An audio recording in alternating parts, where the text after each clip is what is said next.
Why are you there?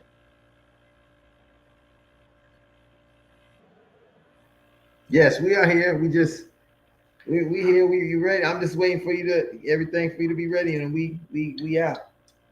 Why are you there?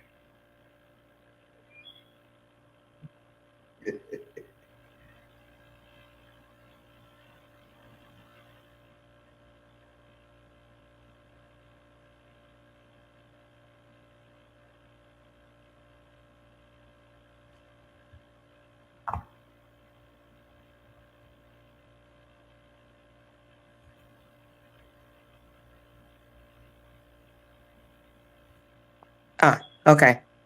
All right. I'm All here. right, there we go. Good night. All right. Yeah, there we go. Good night. Yeah. Okay. I just had to get the thing. Just make sure we was in the right place, Okay. right space. Good. Well, Hey, buddy. well, yeah. Well, exactly. Yeah, yeah. I'm gonna tell you right now. Hey, yeah, hey, because last week I ended up doing a webinar on this. Oh, no. A webinar Oh, about emotional intelligence, and I know the oh, people who know wow. me, they were saying this ain't what we came here to look at. This not what this guy do. But listen, it was good because it's a setup for tonight's show at least. Right. First, let me welcome everybody to Black Marriage and Family, uh, the show with myself and my associates.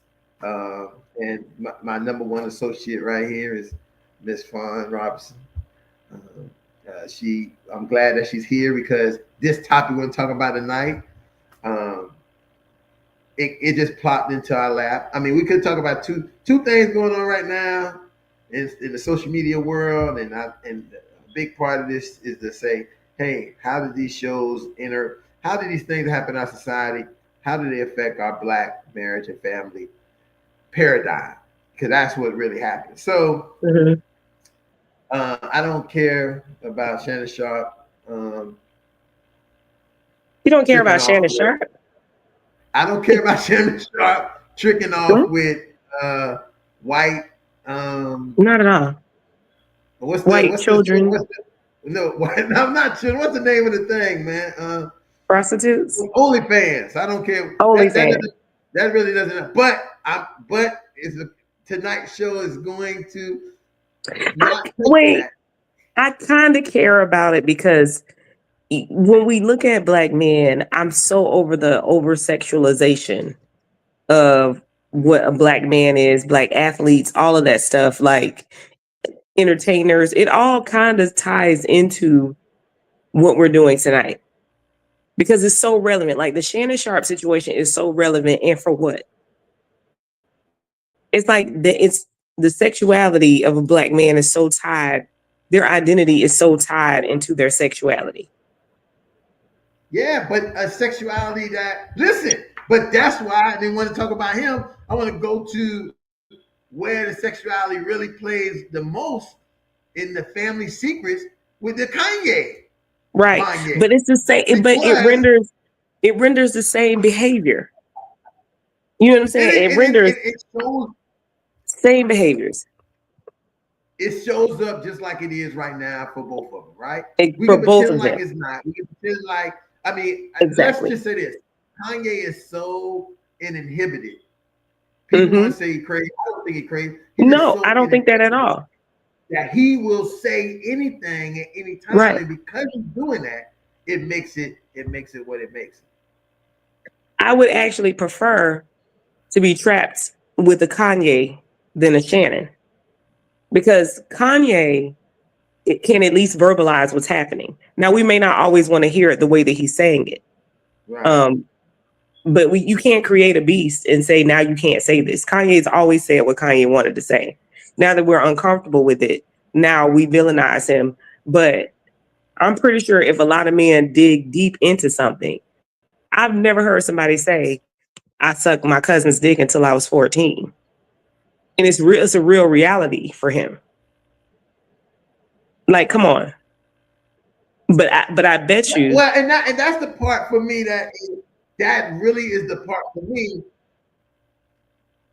That is really the part that it I mean, I heard the Breakfast Club laughing about and making jokes and as people would do, but the first thing I thought about and the first thing that came to my mind is, yo, this guy is being transparent in a way Exactly. that's not victimized. That's not See, victimizing. this is the part. Right. He's doing it and saying, listen, I am looking at this as being a person who is broken in many different ways. And now I have some, because I don't have all these other, listen, here, and I want to put this is so real that I think people don't think about is, I heard Will Smith a couple weeks ago on the podcast, and he was discussing how people always talk about being at the bottom of the barrel, right? And what you go through because, how you slip. And then he said that a lot of people don't think about this because they don't ever reach and see the top of the mountain. And what's up there, what happens, is so similar to the bottom that you don't realize it until if you was at the bottom and you get to the top, you're like, this is the same place. But we've seen so many examples of this. How many times do we have to see the examples of this? We've seen so many. You can look at the ultimate example of that is Michael Jackson to me. So you put Michael Jackson so high. And by the end of his demise, you had him as a child molesting drug addict. By the end of this man that you created, you created this. He was climbing the ladder, climbing it. I mean, greatest performer ever. But when he died, Bill Cosby. I mean, Bill Cosby was America's father. But my thing is that it does not affect other races as it affects us. Well, it was a conversation we had last night on the Color Only Cafe that comes on the Go Pro Radio, and I'm co-host with Tyline Xavier Washington. And it's something that came up that somebody on that show said last night is that because we so busy always trying to promote what we do to other people, while other people keep what happens to them private. Right. They do not call each other out on. Listen, the perfect example is what we live right now in America. There is no people really calling out their congressmen, their senators, the president. They're not calling them out. They just letting us bitch and moan about it. They're not letting you. They're not calling out and say, "Yo, this is wrong," because it's protect your own. And because protecting our own means really protecting me. That whole idea of this family secret idea, that if the family secret, we need to keep it and we have to protect it and we won't call it out, no matter how bad it gets. I gotta tell you this. I was actually disgusted to see Charlamagne laugh at Just Hilarious when she called Kanye gay. I was actually disgusted by it because as a man, when do we protect other men? Because I feel like a lot of people have been in these situations. So when do you let the toxic? Hold on, Fawn. Charlamagne is one of the biggest hypocrites to me. Because if a woman if that was a whole situation changed around, only reason he's doing that is because Kanye is who Kanye is, and it's okay to punch on Kanye because no one is going to come to his defense. So you can punch on him, and you can punch on. It's not Kanye, not the only person they have done or he has done like that. Time, and you go all the way back to K. Michelle when they did that to K. Michelle, and she got with Angelique about it, and that was like the biggest controversy because she told Angelique, like, you talk all this woman empowerment, this and that, but you sit right here and laugh and joke with them about something about me, about being a woman, and then not that you had to defend me, but you was like in the boys club with them when they was doing it, and it was a ha ha ha. There's nothing funny about sexual assault. There's never anything funny about sexual assault. I don't care who it happened to. It's not funny with R. Kelly. no matter what happened afterwards. You know, people will also say that R. Kelly's sexual assault is not valid because of what it rendered afterwards. You know, because But that's of the what he's. problem. That learn this. I just You talked about can't do this that. today. Human beings, all beings, have learned behaviors, and if we don't Exactly. acknowledge the learned behaviors, they become learned and they continue to be passed on to other people. I always say it's not an excuse, but it is a diagnosis. It's a definition as to why things have happened this way. If people want to know Kanye, like what's happening with Kanye, he's literally letting you know how his diagnosis might have started or how his whatever it is, he's actually giving you an insight, which I feel like is brilliant because I don't know too many people who can actually do that, including Shannon Sharp. Shannon Sharp Well, has literally been on TV talking about his Johnson more than I want to know. I don't care about your sexual activities. This man leaked a whole video of him. You are so infatuated no, with letting us know he that you leaked are it. a man. He leaked it, He Vaughn. leaked the He whole. You leaked leaked it. the whole And listen, video. he didn't. He wasn't an accident. He No, leaked it you leaked because that video. We all know even you Cam, can't accidentally do that. You leaked um, that video. because Cam and Mace had a conversation about how it's so hilarious how all the steps it takes to go live on Instagram. Right. It ain't as simple as even right now when we got ready to go live on this show. Even though I pushed the live button, it came back and said I had to push another button to say I was going live. So this idea of that, but then again, he was doing that because the people had started making the comments and the jokes about him being a zesty monster and all this stuff. And here is the big issue, and probably I also say this, probably a part of it was that at the same time they were saying that, uh, what's her name, uh, uh, Miss Netta. Miss Netta was at the height of her. Like at the same time they were saying those things about Shannon Sharp, Miss Netta was at the height, and most people wasn't going to say it, but they looked like they could have been the same person sometimes. Absolutely. Right. This, I'm just but saying. this opens up so So many. yeah, you got. It's a defense. If I'm It's a sensitive about it, defense. I got to do something to quickly let people know I'm masculine. That's not. I'm not that. And guess what? If you are in the society we live in today, it is fluent to be whatever you want. Nobody cares. Only But person who cares is really you. but you know that when we look at these two particular black men, this is not the first identity crisis that they've been through. When you remember Shannon Sharp from back in the day, Shannon Sharp was not as black as he is right now. Like, do you remember the Shannon Sharp back in the days? I feel like Well, he kind of but again, that's the Shannon Sharp that got in trouble for the same thing. Then right. he was supposed to go on one of those networks. I forget which one, and he was replacing Deion Sanders, and they got rid of Deion and brought Shannon Sharp there, and then the whole scandal came up about whatever was happening. So You see my that's why daughters Shannon here. Sharp, huh? Did you see that? You see my daughters here. Oh, she wants to join the show. Yeah, she wanted to tell me that, dinner is here. Thank you. I appreciate it. Um, this is all it shows the lack of evolution with the black man and how we are not allowing ourselves to evolve, and it's not just the black man, it's the black woman too, because the Breakfast Club for me is the measuring tape, right? So you have people who I would say Jess Hilarious is probably what they call a millennial or something like that. Right. But we're passing down this sickness. The way we see each other, we're literally passing it down from generation to generation.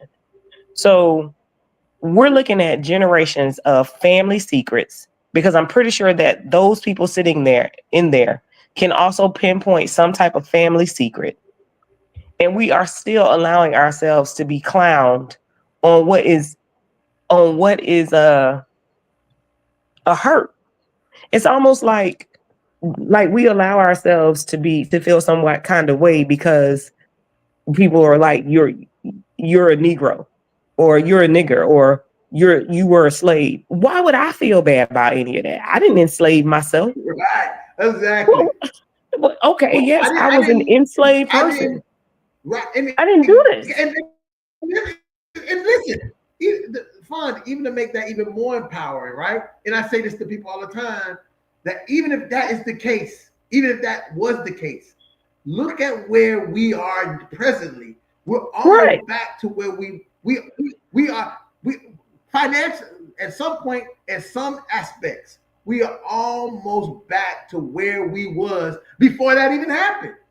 right, That's the only part people forget, that we are, and again, it has such a strong hold on what happened to us in this country that it then becomes influence on all other Black Pan African people around the country, that they start being into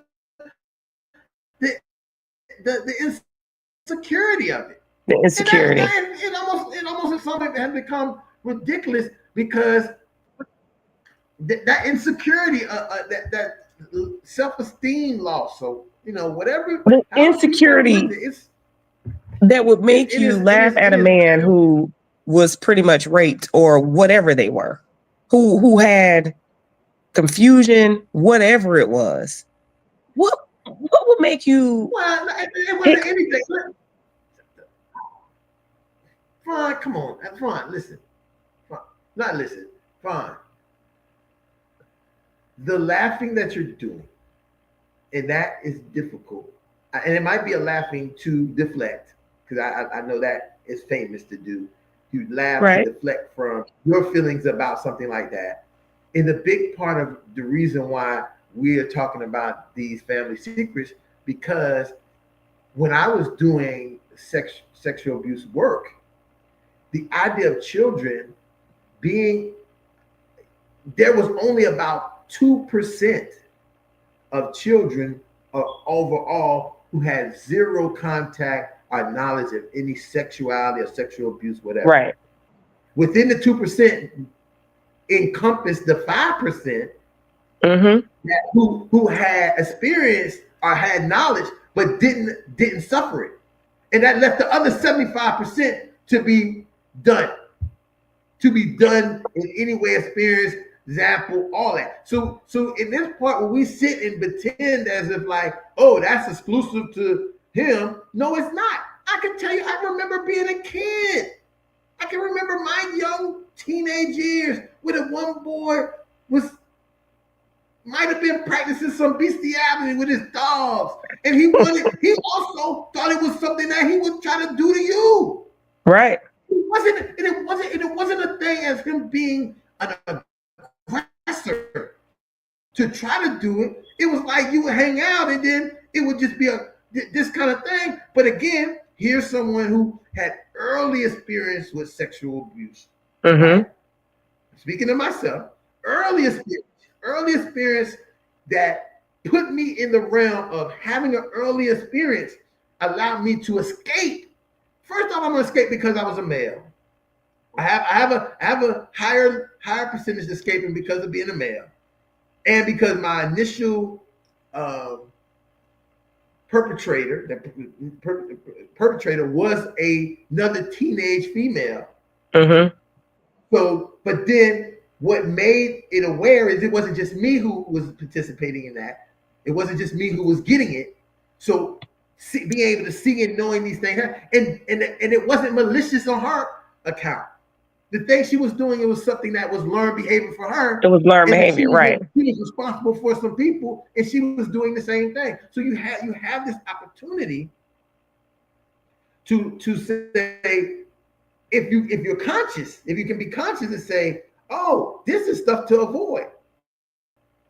Even if nobody Okay. tells you, you know that and you see kids, and I say this to parents every day, look very closely at your kids and the things they want to avoid, the people they want to avoid, the places they don't want to go. Don't just take it as they spoil. They're trying to give a message And they might be Right. trying to say, I don't want to do that. Now their siblings might want to go, but they may not want to go. And you'll say, well, why are you being like Right. that? Because they have become aware, but they can't just say, Mom, Dad, because so and so gonna put their hands on my vagina. Are they gonna play in Because they're in not. my? I had an incident. I had somewhat of an incident kind of going on around here where something was rumored, and I noticed that one of my students was kind of like lagging behind, and it was a male student, and he said, "Mr. Robson, I need to show you something." So I'm like, okay. So he showed it, and it was, I can't really say what happened, but it was a piece of the truth. There was a rumor. This is about sex. There was a rumor, but there was a piece of something that could have made it true in a text message that the young man showed me. And I said to him, "You're showing me this because you don't feel safe. You're showing me this because in some kind of way, you know that this is wrong and that you want an adult to protect you. This is why you're showing me this." But my question to you and I say all of that just to get back to family secrets and how we make this a teachable learning, because this could be something good for Black people, Black relationships, Black men. This could be something huge, what Kanye West has done, right? So my question is, how do we make this a positive teachable moment? How do we support what is actually happening and make this, we want to make everything a movement.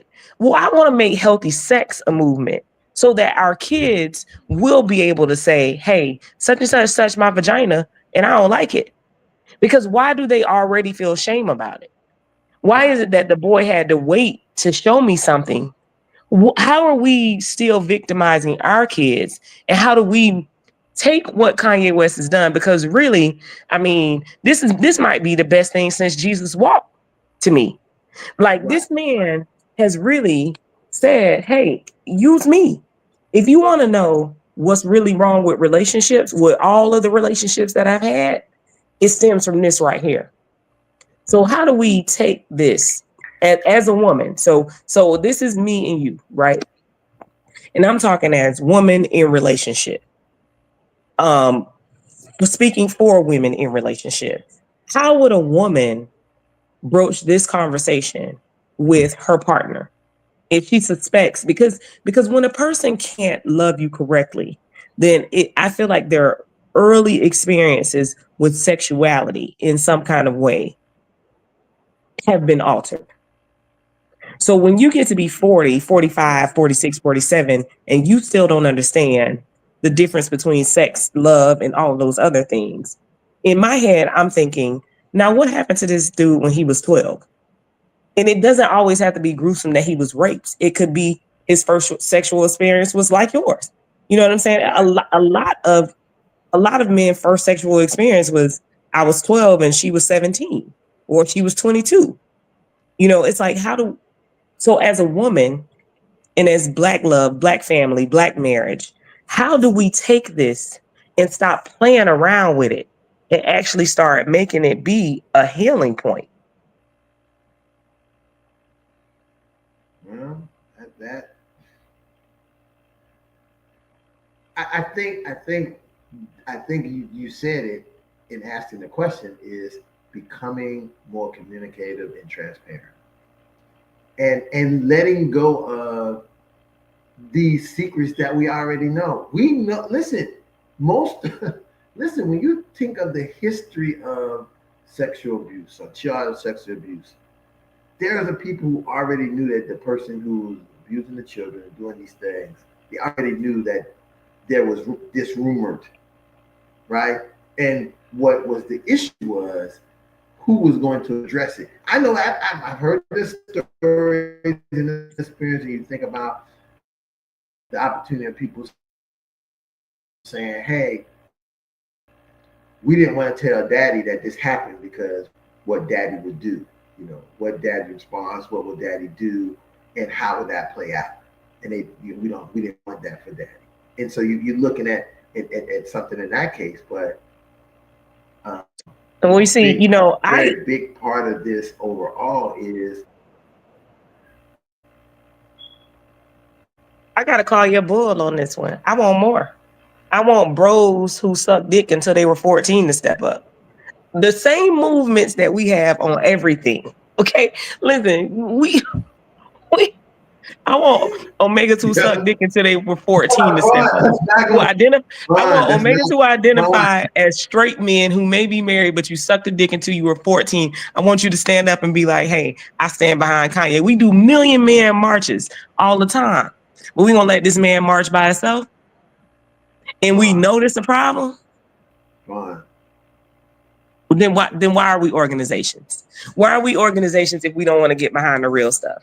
Why are we Fine. organizations? People are not comfortable with putting themselves out in that kind of disposition. They're just not. Then we're never gonna heal. We will always have these types of we will always have half-ass relationships. We will always have relationships that lack love, because that's the problem with Black relationships. We don't lack being in love with the person. We lack being able to show the person the love that they need to know. We can't translate love well, and that often happens because it was not translated to us well. So my biggest thing is, what are we doing then? What are we doing? We get behind everything. My challenge, if anybody's out there, I would like for bros who suck dick until they were 14 to create a shirt. It's sex. Let's get down. fun. That's not what fun. That's not. Listen, you're asking. You. But Am I asking too much? Is that too much? Let me tell you why you're asking. Let me tell you why. Okay. You're asking too much, right? You're asking too much because of how society will treat you. Just the same thing. But I just witnessed society. This is bullshit. Listen, this is bull. I just witnessed society say you need to address people by their pronouns. I just witnessed a society that said that somebody could be called them and their and be accepted. This is Black pride. This is toxic masculinity. Women can do it, but men can't. And men have the hardest time loving because of these secrets, the shame and the guilt that comes with these secrets. That's bull. I'm sorry. That's bull. Society has accepted everyone, just like a Black mama. A Black mama will accept a little green Martian if you bring him home. It is rare that a Black mama will say, "Don't bring that white girl here." It's very rare. That's why we are able to date out of our race so freely and all of those other things, because Black women are the most, we accept the most things. We accept we will accept so many things, but we are never given or trusted with the opportunity to do that. Ever. Because Black men never trust themselves or their precious homeboy with these stories. I wish Kanye West was watching, because I really would want him to create some shirts in the Yeezy line. I sucked dick till I was 14, but I'm straight. It's a thing. Two things can exist. Because being straight is and this is a nod to the new LBGT community, who believes that sexuality is not given, is chosen. That would support and reinforce the idea that I could have did that all of this time and have always been straight, even though only sex I ever had from most of my life until I got married was homosexual sex. If that's what you were introduced to and it feels good and it felt good, then I can see that being what you're orientated to. The sex part is the act. You know this. You are a sexologist. The Kinsey scale. They say nobody really swings all the way to one side. The sex part, the act of sex, is just the act. That is the act of ejaculation. That is the act of stimulation. That is just the act. When you partner up with someone and you say, okay, I love this person or whatever, that becomes the connective part. Other than that, we're just beasts trying to come. It's no, and I hate to dumb it down this way, but it's no different than relieving yourself. It's a natural function. It's something that when you go through hormones, you're going to do. So I can agree with that. I can agree that orientation, I don't know if it's chosen as dumbed down as they're saying that it's chosen, but I also can't believe that we didn't suppress it from being chosen all of these years. And then we changed the evolution of what sexuality is because we needed to fit in a box.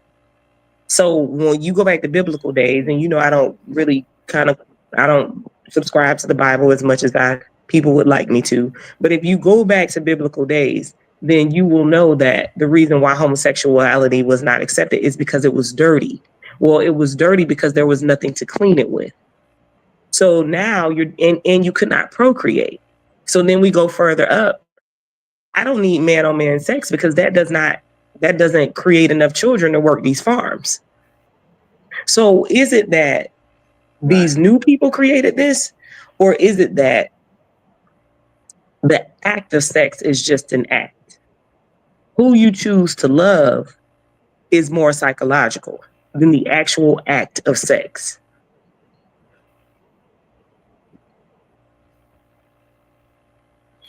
Well, I mean, but yes, because it has more power. Listen, let me listen. As we're looking at this and everybody, listen. There is this. Even when we look at choosing what your gender is, right? And this is important. Choosing what your gender is, but not practicing that as your sexuality. And I think that when we look at a large majority, and just my opinion, I could be completely wrong, just my observation and some of my evaluation of a large majority of the white males who are becoming trans women, right? Mm-hmm. I have seen it. And again, this is black married family, and I'm using this as an example because I feel like it has been like a thing that these same, and I'm saying it because I've seen it in the place where I live, that these trans women have girlfriends, women, biological Yes. women, and they're trans. Yes. What? Listen, listen. But I also am starting to sometimes understand is that they are having heterosexual sex with each other, but in the relationship, the man does not have to be toxic like a heterosexual man is because he's a trans woman. That when I sat and looked at that, it blew my mind to say, yo, that's one of the biggest 42 fake outs Right. of the world because you can't say I'm messed up. I'm because I'm just like you. Right. I'm just like you.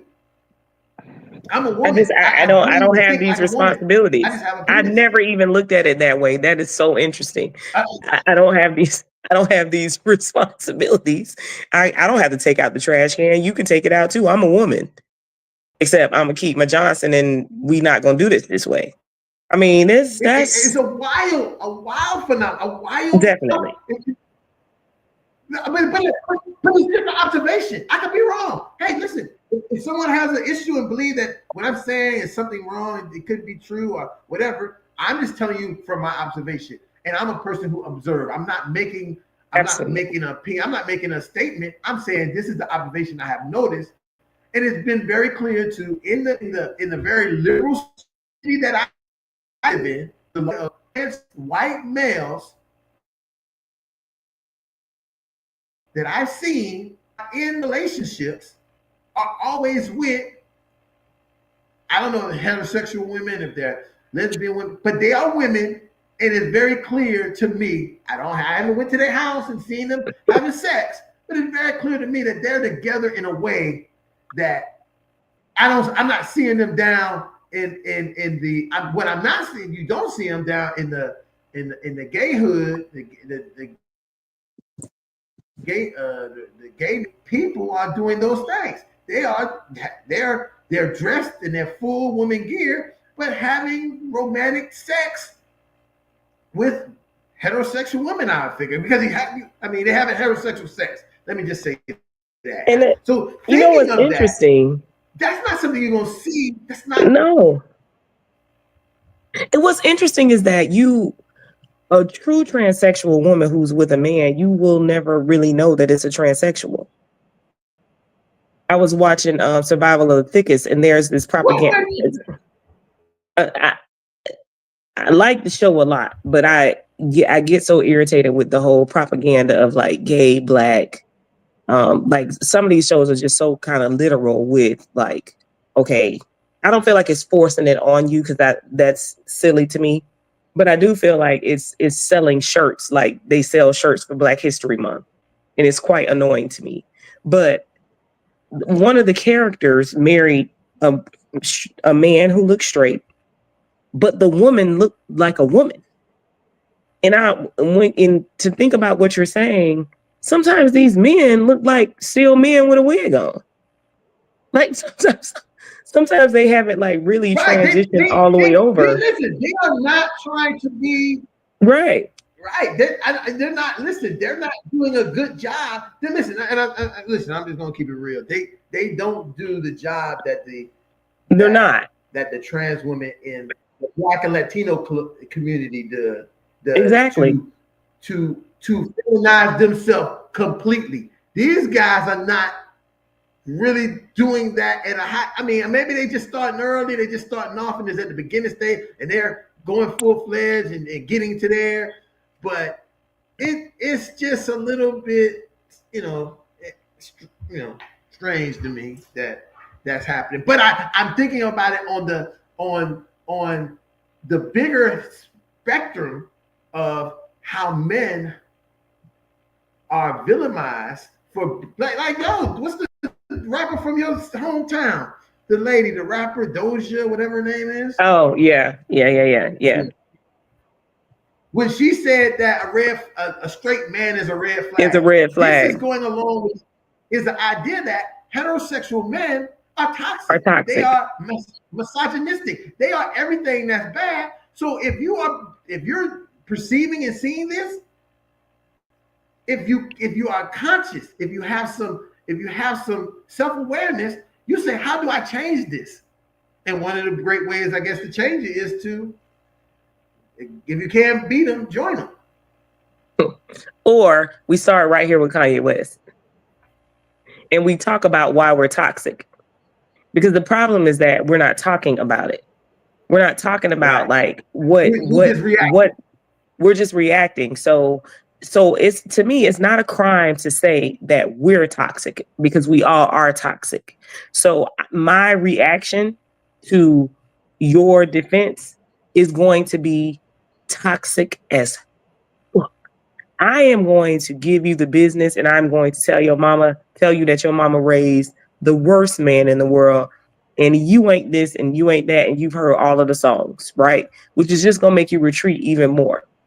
But if we stopped and we actually talked about, hey, this is why I'm moving this way, because this is what I experienced. Like, I feel like these conversations should be had while we're dating. Like, these conversations should be conversations that I say, hey, instead of us making it be, because we've made ourselves be the victims of these things, and you are. I'm not taking away a person who's been victimized by anything. However, we have survived it, right? But what we do in the Black community with our victims is that we also make them the villains. So when we're in a relationship, I can remember being younger and this one girl got raped and no boys wanted to date her. It was like she was dirty in some kind of way because she got raped. She got raped. So of course nobody's going to talk about it, where on the female side, you're not talking about it because you let yourself get raped. On the male side, you're not talking about it because some kind of way you might be gay. It's like, how do we talk about this stuff and take out all of the foolishness that comes with it? It's foolish. Like, it's foolish to think that somebody in some way is damaged because of something that they did with an underdeveloped brain. 14, your brain is underdeveloped. Right. However long you have not developed That sexually or 25 year any old of brain that. is underdeveloped. 25, you have not developed. Kanye West had not developed into the man that he was going to. He still is developing, but he is not. He at 14, he most definitely had not, or whatever age it As started. we all Right. He most definitely. I mean, I did read some of it. I couldn't, I didn't see how old the cousin was, but I know that he felt like it was his fault because he showed the cousin the Playboy magazines that the dad had. But I have to go back and say that it was his great grandma's fault. Because when we criminalized, when we made sexuality be a dirty thing for us, or when we started comparing ourselves to who's had sex, who's clean, who's dirty, when we started doing who's virtuous because of the sex and all of that, we started making sex dirty. And so that prevents the child from saying, hey, I feel like I want to ejaculate in somebody's mouth. Is it okay for me to do it in my cousin's? So then we have these conversations with our kids to say, hey, if you are attracted to men, then that's okay. well, If who's you're not, around? then that's Who's not around? okay. Listen, who's around? Listen. But fine. A big part of this is we don't evaluate this, and I think this is important for parents to think about and to evaluate. You don't evaluate who your kids are around and what they have learned, and that if they are in, and I see this as a school teacher, as much as I see it as a school teacher, when people learn something, they have to go to the society they are in to present it, right? Right. Because there's nowhere else, especially if so where do they do it? So guess what? This is where you get the incidences of someone doing inappropriate sexual things to his classmate or to a cousin or to whatever because they experienced it and they want to continue to not, they're addicted to doing it. It is an idea of saying, oh, this is something to do, and it becomes a learned behavior part of who they are and what they do. Now, if it never is evaluated, is never addressed, it becomes who they are. So then you say, hey, and I give you a great case study of this. I know of a person who abused most of the people in his family, right?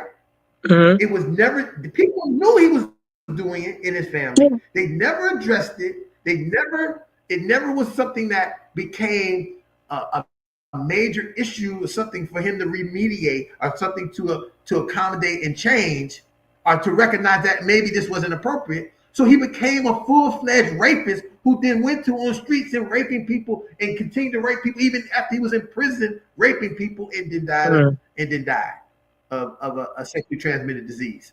Yo, that's because that became his learned behavior and it was never cut off. And who did him a disservice? Not himself, his uncles, his grandma, his the people auntie, who ignored his it. father, his mother. Right.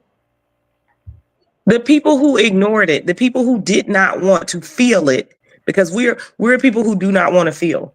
We are afraid that if we feel something, we just may die. If you look at it and say, boy, I look at the movement, living here in Selma, I look at the movement, and if you read up on some things, you'll see that there were different parts or different phases where there was a real child predator. He was well known in the movement, and people didn't acknowledge it. And, I'm like, I think they didn't acknowledge it because this man would have been a stain on the movement. But what I really can't ever understand is how they didn't beat his ass. Like you let it go. But you know what? As I say that, I can actually process why we didn't because of who we came from.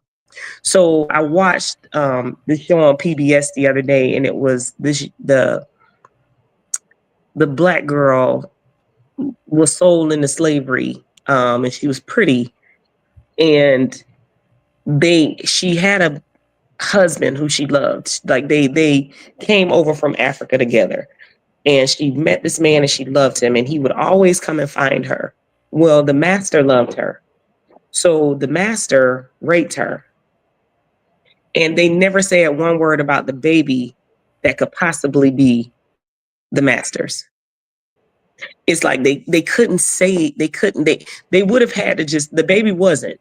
They were relieved when he saw the baby and he's like, well, great, the baby's mine. So they acknowledged, they were relieved when the baby was black. But never once did they talk about the fact that he raped you. This is not good. Because again, black people, we just have to accept. We've been conditioned to think that we just have to accept. Or Big Mama might go down, or whoever house he was spending the night at this might happen this way, or it just may be a stain. So we think we can ignore things until it goes away, and it just doesn't. But at the same time, we also want to be acknowledged by these people as okay. I'm like, you want to be acknowledged as okay, but we don't want to do anything to actually be okay. Which is why a Charlemagne can laugh at Kanye. Because I'm almost certain Charlemagne has had some inappropriate, due to his anger and everything else. I'm pretty sure something happened to him at some point. I can't say it was sexual, but somebody took a liberty from him. I think, fine, you don't have to even question that. It is just common knowledge that the percentages of people in our society have. If you go, they might not tell you the truth about it. They may not commit to it. They may not even acknowledge it. They may just why they're an alcoholic now and their marriage is failing. You know, these are the things that people will keep and take to their grave. These secrets that sometimes that saying about the truth will set you free. It is true. It is very true. Sometimes so concerned about how people will look at you than to set yourself free. And that's where sometimes we see this, and then it feels very comfortable to then gang and attack other people for the same thing that was done to you when they may present it. Well, which is horrible. I mean, I would have thought that we had learned our lesson with R. Kelly and Puffy. You know, like what we knew before was that there were more people than R. Kelly doing these things, right? We knew that this would come out at some point. You know, you got your Russell Simmons, who literally married a 14-year-old, 15-year-old. You know, you have all of these patterns of people, but you let one person take the fall, and we were all ready to make that person the identified predator. But we all can look back at Aaron Hall. When people started pulling out music, and it was like, wait a minute, this chick is 17. Aaron Hall was, 25, 26, 27 years old. He picking her up from high school. Come on. But black folks will just be like, we got one. Let's keep it moving. Come on. We got to think about, when they get the one that they accept getting the one that's comfortable to get. No, I'm going to go further. They get the one who is the most radical. Think about Kanye. Think about R. Kelly. Good point. R. Kelly, he don't see nothing wrong. It seems like you're ready with R. Kelly. So R. Kelly was almost, he was almost one of the most liberal singers that you can get out there. Kanye has said this stuff. So the easier person to say, yep, he's a degenerate is the person who sang about it. Give me that honey love. You know what I'm saying? Like this man is singing all of this. But we have said, okay, it's okay. Now they got one. Everybody else shut up. Shut up about everything else until you find bottles of oil in P. Diddy's house. But it also took, everybody knew, all of these people around him knew about this, but it took Cassie to say, okay, he did this to me. Come on now. How many men know things that happened and said nothing? To me, that's the toxic. The toxic part for me is, how do you protect me and you can't protect yourself, brother? You not protecting your own head, because there's no way you can live. That's I'm serious. That's what makes it toxic. Oh, that's a good one. That's a good one. It is. That's why we go to blows, because you can't. You can't even. Some things are so they will take you out so much because it's tied in your sexuality that you become a Shannon Sharp who literally drops a video to say I'm not gay. What you talking about, bro? You know what I'm saying? Like, no, at this point, I don't care who you have sex with. I do care that you old and you out here doing this. And that other young kids are looking at you and they think that this is the way to get to their strength, their root. $100 million contract. $100 million. Right. Come on now. It, But you being rewarded, he's being rewarded for it. is a part of the $100 million, right? Because if I can listen, obviously that's that $100 million contract, right? We're not talking about how much money you really already probably have, because the person is asking for $50 million. Right. So you already sold your soul, but I don't even know if he sold his soul. I think he's just being who he is authentically. I don't think anybody has. I'm not sure who he has. Whose chair he sat in. I don't know what therapist he may have or whatever, but I don't think anybody's kind of gotten to the meat of what it is with him. I'm sure he's had to go to counseling at some point or another. But you have allowed yourself to be this character, and this character is just completely unhealthy. It is literally an unhealthy character, and it bleeds onto. And this is what we traditionally do. We bleed these unhealthy characters onto children, and then children think that these are relationships that we're supposed to have, and this is ridiculous. And then we wonder why. Then we wonder why we can't have Black marriages and Black love. We can't prosper in it. Can't prosper in it because we not. What root are we starting from? And then we take it back to money. We take it back to, oh, she just want because money. Money gonna make everything better. No, because money gonna solve all. Money will make it. Doesn't matter. And I think here's a valid point that people have to understand. And if you want a constant, if you want a constellary tale of money, Kanye is the perfect example. This man was a millionaire. This man was at the millionaire status. And guess what? He still wasn't content with he things. still can't. And he did things to scare himself from the millionaire status. I hate to say it, he is about to be back at the millionaire status, but free of all the devils that surrounded him. I'm interested in seeing how this plays out with him. I hope that he has a good therapist, and I hope that they do work, and I hope that this clears up a lot for him.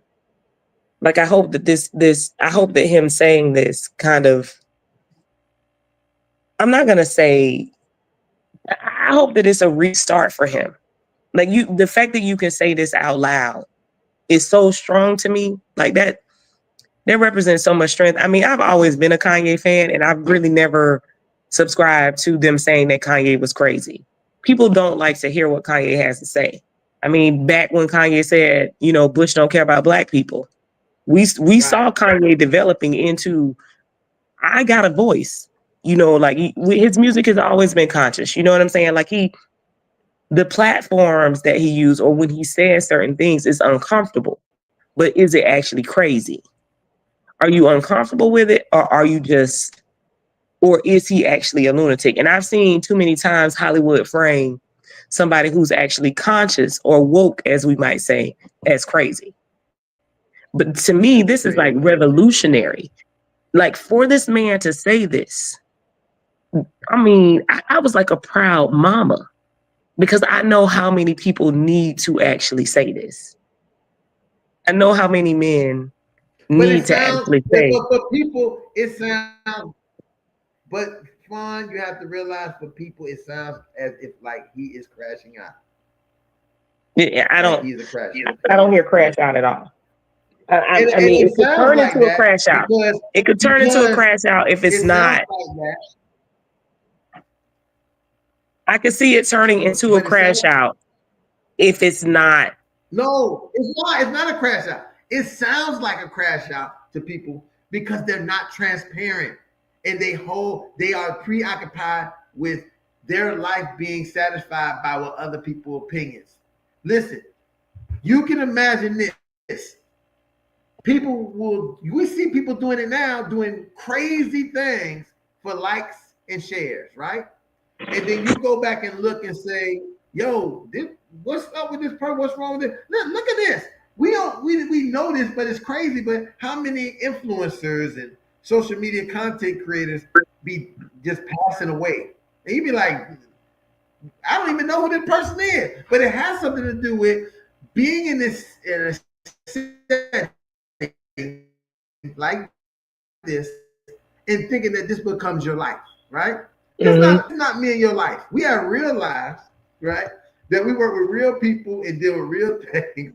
And then we bring this to a platform because we are seeing these things.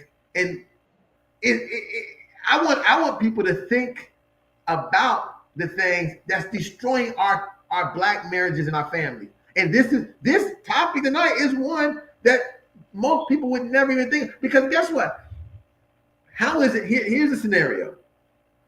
How does a husband come to his wife after they've been having some issues? They've had some sexual issues. They've had some interpersonal issues. Not too much financial issues. They have a good house. They have credit. They have a car. All that stuff is in play. It's just they have those inner issues that somewhat in some places that we don't want to acknowledge is centered around sex, right? It's centered around the dynamic of sexuality, is centered around some of the belief system and value system that works with each other. And how do they come to that? How do they come to the point to resolve those issues? It would mean that they would have to sit down, maybe in a therapeutic setting, maybe, with each other, and saying that let's put everything we got on the table and tell the truth. And maybe the husband has to say that the wife will more likely say, hey, some of the issues we have is because I was abused when I was abused once, or maybe I was raped in college, or something of that nature. No, the man is not going to tell you that, the reason I'm like that because I was raped in college too. He's not going to tell you that because he knows what happened at that moment. Why? He's not, because the second he said I was raped in college, because I talk about this with men all the time. The man, he might could tell that to other men and they can have something, but the woman will begin to lose, I think, an idea of protection that he can offer them. Okay. Now let's talk about this for a minute. How much time we got? We're not talking about socialized Muslim women. We talking about We're talking about people who are let me explain this man to you. Okay. Let's just say these people are in a 7-year relationship, right? And this man was raped in college.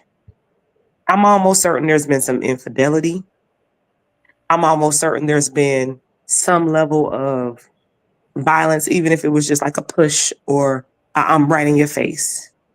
And this lady is stuck through this man through all of this shit. Do you not think that this lady is going to be like, I knew something was wrong. Now we can work. Now let's do some work. If she stayed through the cheating, all of the foolishness, all of the things that you did personally to her, why would she not love you through what somebody did to you? Like the thought of that just kind of blows my mind. I feel like, they say that the black woman is the most unprotected. I feel like we're the most unheard, because I don't really know many black women. I know black men who will be like, oh, that fool gay. But I do know black women who are looking for the answer, looking for it. You want to know why? How come he continues to do this? How come he can't connect with me? How come this can't happen this way? I honestly don't know too. And again, we can, this, like you said, now I could be dead wrong. I could be in left field with this. I don't really know too many women who don't want to know why. And that's why they stay. That's why women stay in ridiculous relationships, because you actually want to know, this man said he loved me, but how could he keep doing this? This man say this. So you are literally looking for it. The most common thing to put it on was his daddy wasn't there. We are now venturing off into his mama one shit. That's now. That's now recently when we're giving some of the responsibility to the mama. I haven't heard many people say, oh, because he was raped by a man when he was little. The people who say that have better relationships, actually. The people that I know who have acknowledged that there was some kind of sexual assault or something, you can clearly see them working. The other people are like freaking mouse on a mousetrap, running in circles, doing the same sexual degenerate stuff, doing it, being the same womanizers, being the same, using your body as a weapon. Those people are basically the people who have not acknowledged it. So my thing is, trust me. You trusted me enough to cheat on me. You trusted me enough to cheat on me Oh, and no. and come back and ask me to take your dirty self back. Because that's when I should have said, get the fuck out of my face and don't ever come back. But you don't trust me enough to tell me that somebody hurt you. Make it make sense. Please. Fatherhood, ask your I fatherhood can't group listen. I this. can't make it. Ask them. Ask your What do you fatherhood want me to group ask? this. I want you to ask them how could they trust a woman to be the worst person that they can be? Sometimes these people present as the worst type of human that you can be. You can trust me to be that and come back and eat my food after you done it. You should be thinking I'm gonna kill you after that. After you have put me through the ringer and I make you some spaghetti, you should think it's some arson in that shit. But some of the stuff that y'all have done. But you don't trust me with the biggest secret that altered your life, that hurt you. How I don't know how we've gotten to this. Well, it's You not should how we got to it. Let's talk about, let really let's. I think we should be pivoting to how we find solutions for this. And I think correct. that's another platform of the show of what we're doing is looking at where can the solution be. And I think that you laid it out. I think we laid it out very clear and plain.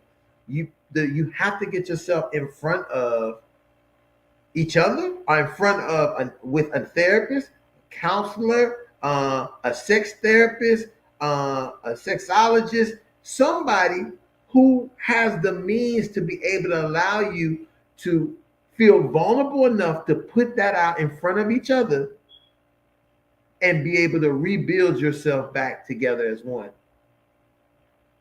Because without that, we continue to be like passing ships in the night.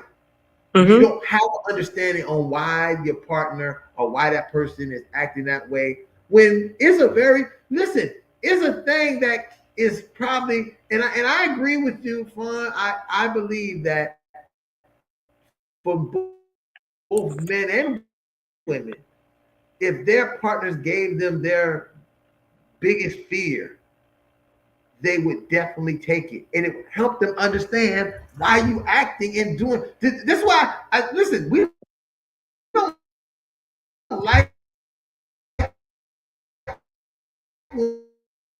when people ask us why, right? Mm-hmm. Something I gotta give. What I like to say, why is so important to the development of understanding. Because if I can understand why you Right. did something, then I might can accept it and I can work around it and be accommodating to it. But if you just make it seem like it's me being me and this is I'm doing this and this and that, then what kind of happens is you say we don't fit each other. We can't make this work because you just an asshole, and you might not be an ass. You might be tired of Broken. what happened to your ass. You Right. know, Exactly. You might actually be broken. You there could be a part of you that's actually broken. And so when you but another thing, there's another dynamic in there that happens to women, is that when you I feel like the man longs for me not to make it about me, but then you keep putting it on me to fix. So then I start feeling inadequate about the fix that I'm presenting to you. But there's no way I could fix it if I don't know what the actual problem is. And so we keep talking around and around in circles. And then you just and you know, most men with these issues will hop from woman to woman when it gets too real, because now you're just looking for somebody to heal, heal, heal, heal, heal. But nobody will ever heal because we never will know the diagnosis. We don't know the why. If you don't Right, know the right, why, right. you can't Listen, do anything with it. bingo. We don't know why, We and if we don't don't know know why. why, we think it's you. We just think it's. You Listen, exactly. if we right, and again, if we have so much more patience for inanimate objects than we do for other human beings. And I'll give you an example of Absolutely. that. The car can make some noise, right? And you'll say, well, Right? why is this car making noises? You don't say, I'm getting rid of this damn car because it's making noises. Exactly. No, you go to the mechanic. The mechanic tells you, oh, you have this wrong. Is that wrong? Oh, and also this. And then you say, okay, now I understand. Okay, I'm gonna try to ride until I can get maybe the money or whatever to Till get the the vehicle. wheels So I'm fall gonna off. I'm gonna drive this car but till the then wheels fall off. you then ride in that car with the same noise that you was riding before that you had a problem with. You completely no longer hear the noise. Somebody get in your car and say, what the hell is that damn noise? You be like, what? What you talking about? I What don't you, I know. don't hear There no ain't nothing wrong with noise. the car. Yes, Right. it is. Because we Right. know why. We know why when we move on. We have to think Because we about know doing that why. in our relationship. But if we don't start That's to a have these places, we will continue to just have antiquated love, which is ridiculous. It's so ridiculous because we're so much stronger and smarter than that. We're such a resilient people. You know, I said the other day, um, mm, people like to use resilience. I said in a statement that resilience can also be a four-letter word when given to the abuser. We love for people to say be resilient, be resilient, be resilient. But when you're giving me shit and telling me it's sugar, is that me being resilient or are you abusing me? And And that is so the thin line. That's the thin line in relationship. that's the thin When line. does when does a part of my acceptance become abuse? Exactly. Yeah. Exactly. And it makes no sense because we are a smart enough people. We have been resilient. We've proven that we are resilient. So why are we not putting that resilience to work? The practice of resilience, why are we not practicing that? We just keep on saying we're resilient. Well, what did we do to actually be resilient? What is the act of being resilient? It's almost like when people are like, "Oh, I love you." It's action. It's an action. Being resilient is an actionable item. Like there are things that you have to do to be resilient, or else you just standing there taking it. You're not actually, if you don't say anything or you just soaking it all in, that's not you being resilient. That's you just being able to take the bullshit. You really haven't reached a point of, I've healed. So therefore I have been able to stand through the test of this time. But black folks have actually been resilient. So why can't we apply that in our relationships? Which which kind of makes me think, are we resilient or are we abused?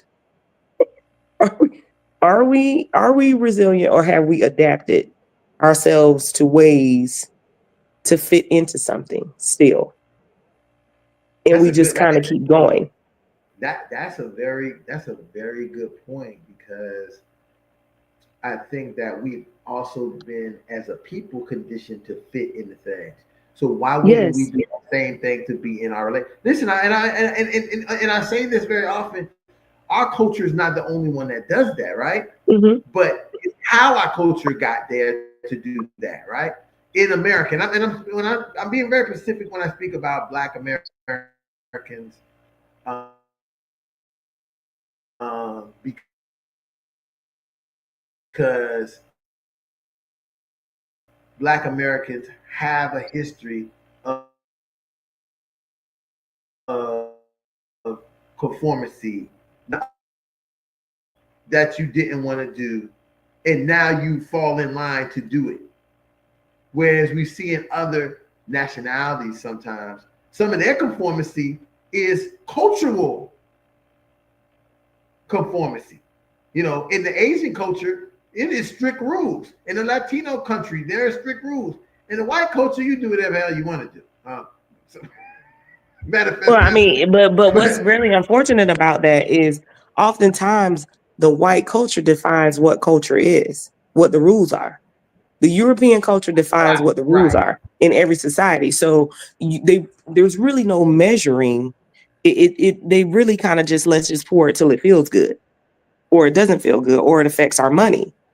So the fact that it can be, you can do whatever you want to do in this one particular culture, but they set the rules as to what's accepted and what's not accepted is huge. But I don't think that what we understand is that we're literally in the first times where they are not the ones actually setting the rule for it. Because it's actually, and they're trying to take the power back, but I actually feel like the LGBTQ community is setting a lot of these rules right now.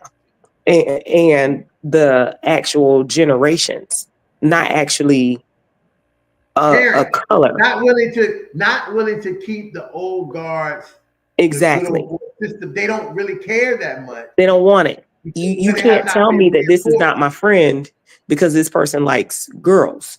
I see it all day long. These kids are as fluid as I've ever seen anybody be fluid. And I actually love it because I feel like it's freeing and it's liberating. I say, hey, you need to be responsible. And whatever you do, you need to be responsible. But if we could take the stigma of sex out of everything, if we could take the stigma of I listen to like I listen to different groups of people, and I'm 48 and I'm listening to some 30-year-olds talk about the insecurities of one night stands, and I'm thinking, how is that still an issue for you? Like, but I know that they're closely related to my generation, which was closely related to my mom's generation, which says this person must value you before they can get your goodies. But these are my goodies, so I can give them to whoever the hell I want to give them to, which is what these kids are now saying. My goodies are not my value. They're a part of who I am sexually. And so for me, I know a lot of people may think that that's an irresponsible view, but I feel like that takes some of the pressure off of relationships. You don't have to relate with everybody because we've been trying to relate with everybody. I don't think we understand that relationships, and we say this all the time, take work. To be in a relationship with somebody, it is a I remember describing somebody, my relationship, as the job that I choose to go to every day. And the girl said, a relationship shouldn't be a job. What the hell do you think is happening? Even your relationship with your children, with everything, you're choosing to build these blocks.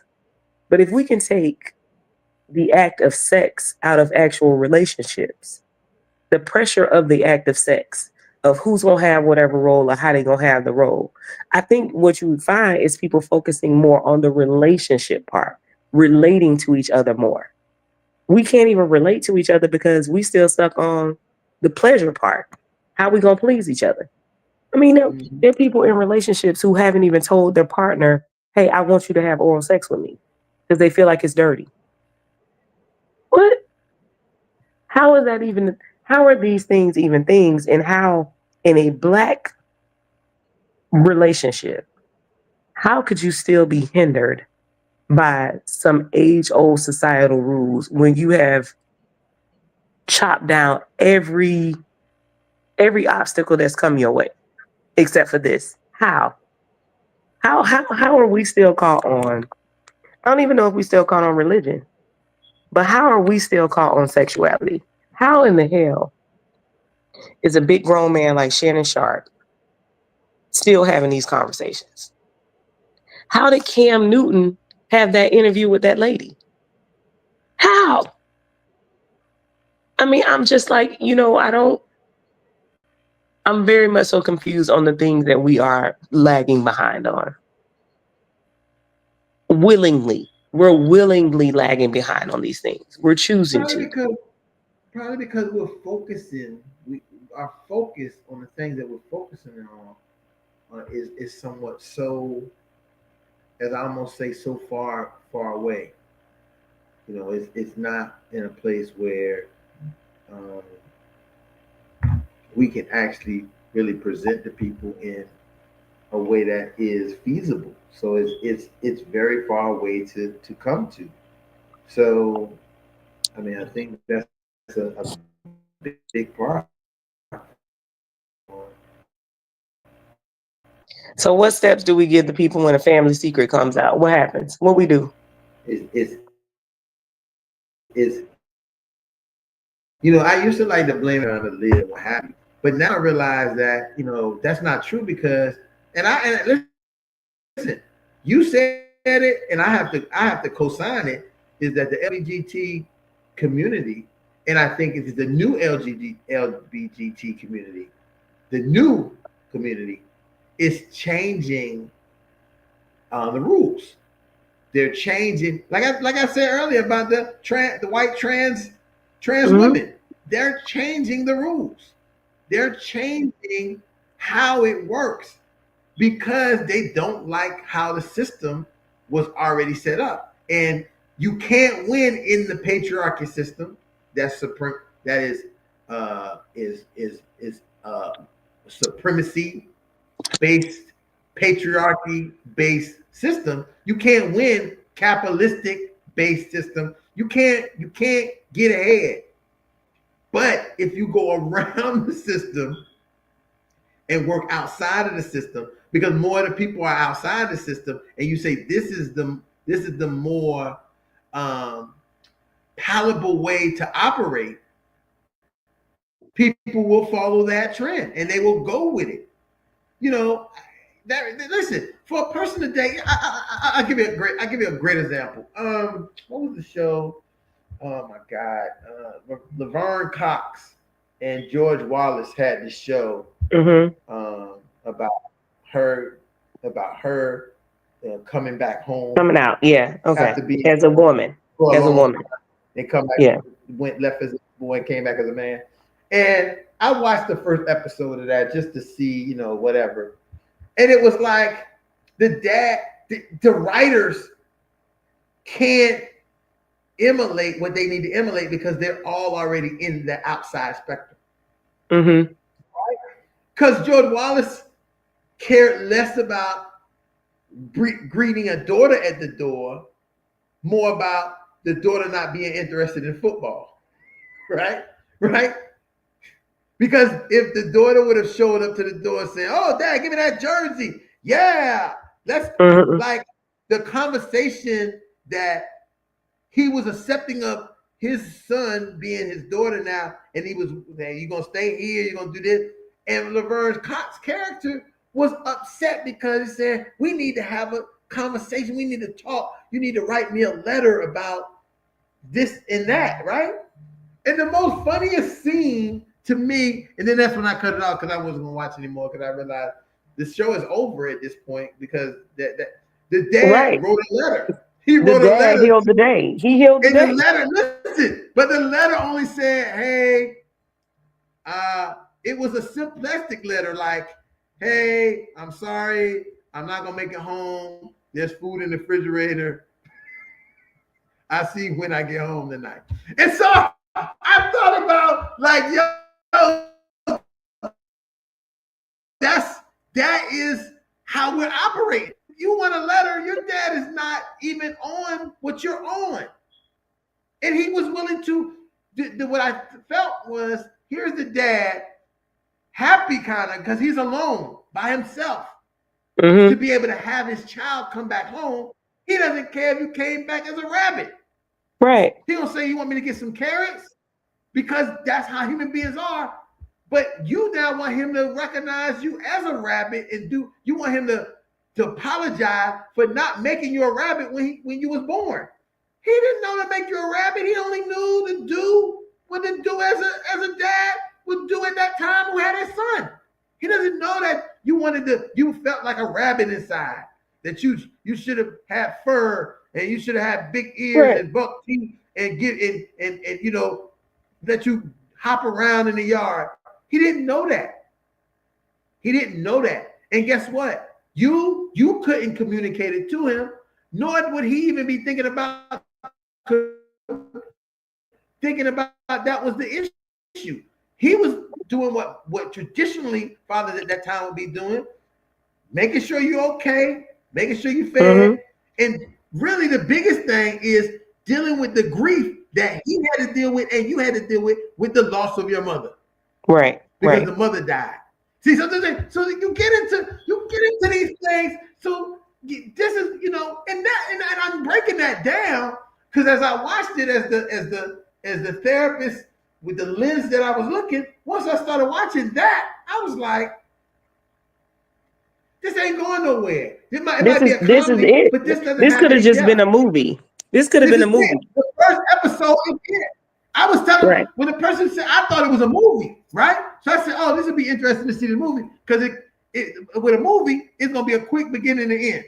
Mm-hmm. But it was a fucking series of episodes. I was like, yo, I'm not watching this because it was over when the dad opened the door and he was like, are you going to stay here? And she's like, no, I got to stay at a hotel. I can't be here. And then she ended up coming to stay back and down.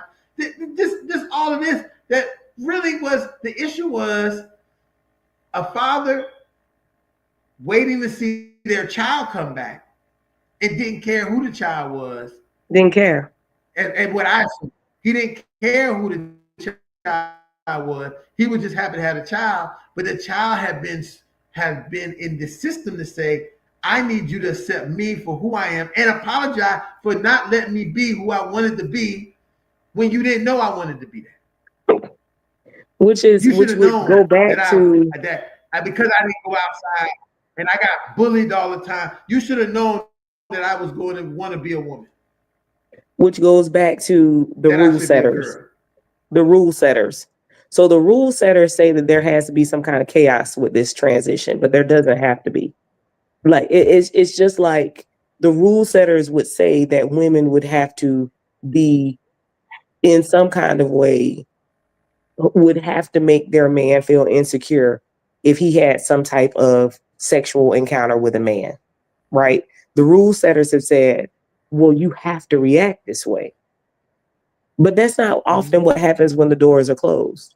Well, it's changing. It's changed. Listen, now you see, it used to be this idea that the society is changing so much at the point that if I could say I'm a bisexual man and I could tell my woman, let's go and let me go get a man that she's not going to be involved with, but I'm going to be involved with. Like that whole game we used to see in Atlanta where the dude get it 2 chicks and his girlfriend got a girlfriend. Yo, people cool with it's their lifestyle now. Right. So here's a question. What do we attack now? If you can't control religion, cool with it. It's comfortable. It's all right. But look, if you can't control religion and you can't control sexuality, what's next? Because at some point we come on what we're seeing right now going down in the culture. Okay. What gets attacked now? Yeah. Rich or poor? Yeah, I was gonna say money. That's it. Money gets attacked. The rich are going to get richer, and it doesn't matter who is rich because America. Okay, so America is so unique in that America is so unique that America is allowed to let their racism rule the country instead of classism. Because if classism ruled the country, there would be equality for discrimination across the board. Right, correct. Right. But the country is founded on racist idealization of slavery to make the capital, to make the country the power that it is. So it has to maintain that force, right? So maintaining that force of racism. Yes, we got sexism, we got classism, you got those things, but this country runs on racism because racism is what established the country's finances. So, but if this country initially would have ran on classism, race wouldn't have mattered. So rich blacks would have treated other blacks just like rich whites. And across the board, you go to other countries and you see the class system, right? It wouldn't have even been an issue. You know, you go to India, you know people in India who can't even move up. Right, because of who they are. They can't ever move up. They can't because that's the class that you're in. Your caste is. That's why they gotta. And then guess what? Not only they can't even move up, they can't even leave because they don't have the ability. Right. They can. This is just who they're born into. Oh my God! So you just put that in your hat, and again, here we are in America. Not even think we run around and deal with racism. Yes, but listen, racism is saving this country for a lot of people because they can always point back to black skin is who is the scapegoat for everything in the country. Everything. But this is why it's so important to get these relationships together. Absolutely. Because they're already coming for the middle class. If you're not partnered up, if you don't have a partnership and you are not addressing all these little idiosyncrasies, all these little bullshits like the act of sex, if you're not with somebody who you can trust, when they come for our money, we're gonna have a real serious problem on our hands. Absolutely. It's gonna be. Go ahead. No, I'm just saying before, and we look at the history of the country, before when we were segregated, right? And they came to us, they didn't know all we had, but they did know that we didn't have protection overall, right? So now it's a little bit different because you got these YNs out here who they might be busy causing havoc in our communities, but when the people come for us, they also got to come for them. Absolutely. And they all crash out. They crash out.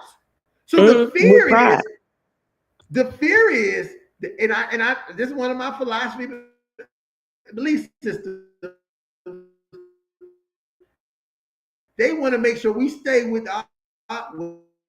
YN, keep them away from us, because if it turns into an incident, then they believe that they would have Anthony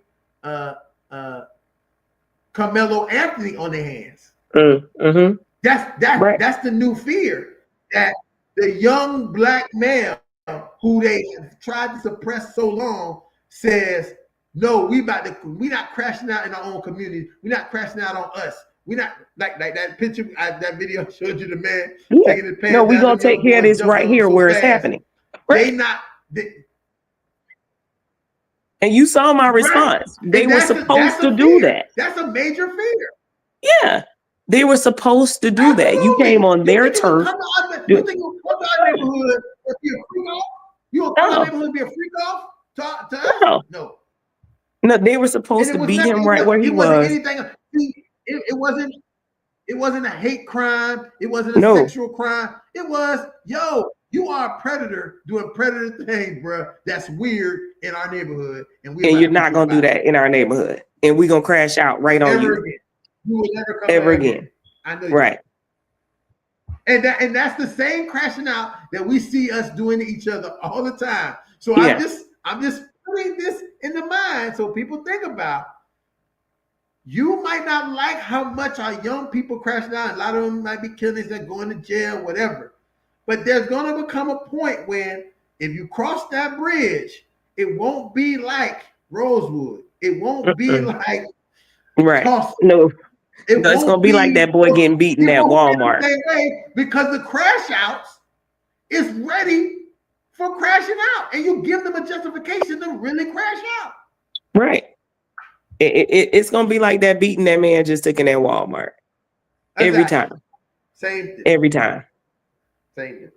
Well, folks, we have woo. This was a listen. This is what I've been waiting for, and we had it tonight. So we listen. We My come to the partner. end. We have our 90 minutes. Our 90 minutes up, and that's what we do. Our 90 minutes, and we get the hell out of here. Fun. Oh man, we had the time tonight.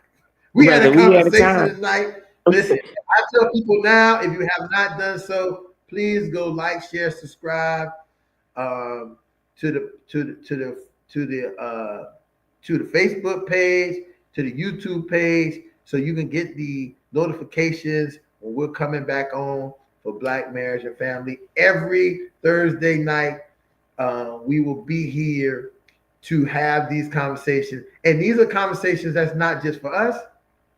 Well, not just for you, but for us as well. Because Right, right, absolutely. we have so much in our mind that we deal with, and this is what this makes it different from. I think when you see other platforms or other people have platforms where they got to think up what show they're gonna do, what day they're gonna talk about. They got to make the show. They got to write all this.